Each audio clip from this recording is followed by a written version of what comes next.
Hervé Renard qui n'est donc plus l'entraîneur du LOSC depuis mercredi et ce communiqué officiel du club.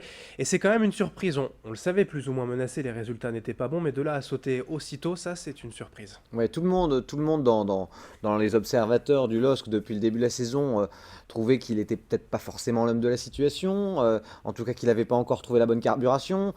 Doucement mais sûrement, hein, suite au match à Nice, suite au match nul face à Bastia, suite aussi à la défaite face à Marseille au Stade Pierre-Mauroy, on sentait qu'il était peut-être progressivement en danger. Mais de là à imaginer qu'il serait shooté comme cela, hein, qu'il serait évincé après 13 journées, il y avait un pas qu'on n'avait pas franchi. C'est là quand même la première fois dans l'ère Sédou, hein. Le président Michel Sédou n'est arrivé qu'en 2004, donc depuis 11 ans, c'est la première fois que le président Sédou se sépare d'un entraîneur en cours de saison.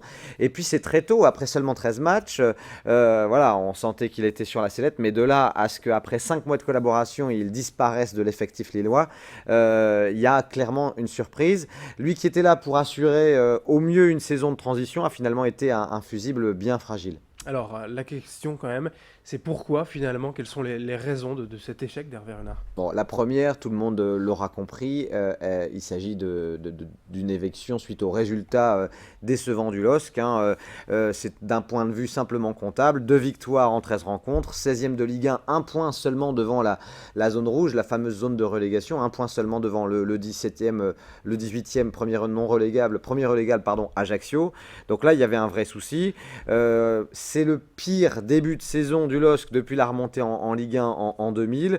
Mais c'est aussi peut-être un peu la communication qui a certainement déplu. Voilà, c'est un petit peu ce qui est mis en avant, quoi.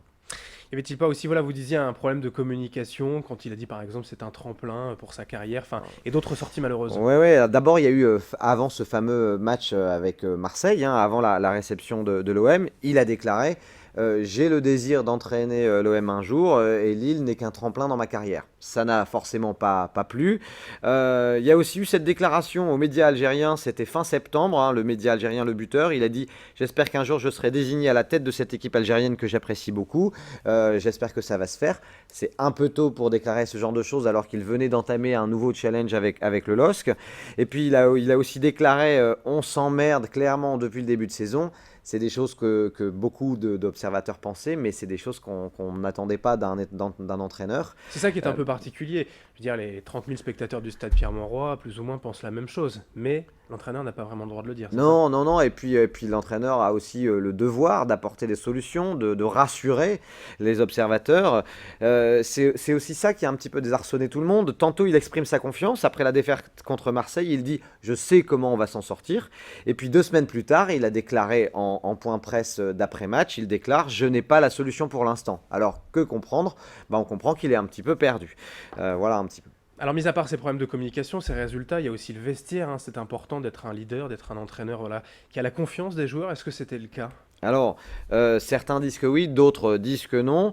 Il y avait des tensions dans le vestiaire, on l'a vu entre Bouffal et Sivelli, on l'a vu entre Bouffal et Talot, on a vu Hervé Renard très rapidement, au bout de 7 8 journées, déjà obligé officiellement de recadrer certains joueurs. Donc c'est que ça se passait pas forcément bien. En plus de cela, on lui contestait un petit peu, hein, en coulisses des entraînements légèrement autoritaires.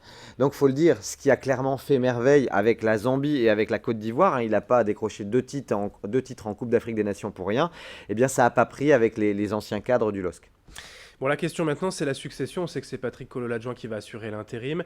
On a une dizaine de jours, hein, pour se retourner du côté du LOSC avec cette trêve internationale, mais il y a forcément déjà des noms qui circulent. Ouais, et même quelques noms parfois un peu farfelus. Alors, on a entendu bien sûr des gens comme Antonetti, Gourcuff, Makelele, même le nom de Raymond Domenech a été évoqué.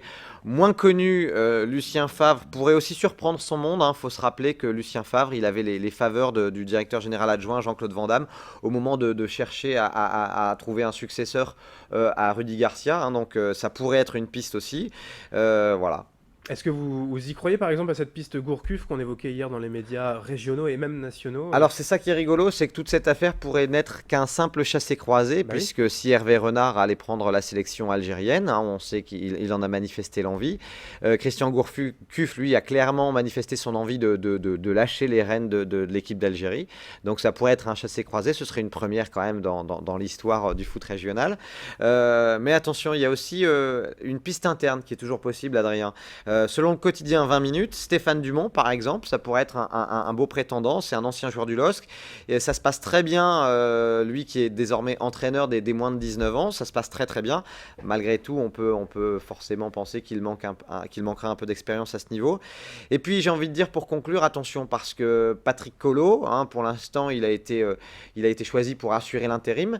Mais parfois, il y a des intérims qui se passent très bien. Et bon, fort est à parier que s'il réussissait, si on ne trouvait pas forcément de successeur dans les prochains jours, et puis que le LOSC arrivait à enchaîner une, puis deux, puis trois victoires, alors là, il est évident qu'il n'y aurait personne parmi les dirigeants lillois qui oserait de changer le nouveau chef d'orchestre en place. Affaire à suivre, donc on ne manquera pas bien sûr d'en reparler. Ici même avec vous, Guillaume, dans les prochaines semaines. Merci pour cette longue chronique donc consacrée à l'éviction d'Hervé Renard et bon week-end à vous. Bon week-end à tous. Merci de nous avoir suivis sur Grand Lille TV. Fin de cette édition. Dans un instant, l'info continue.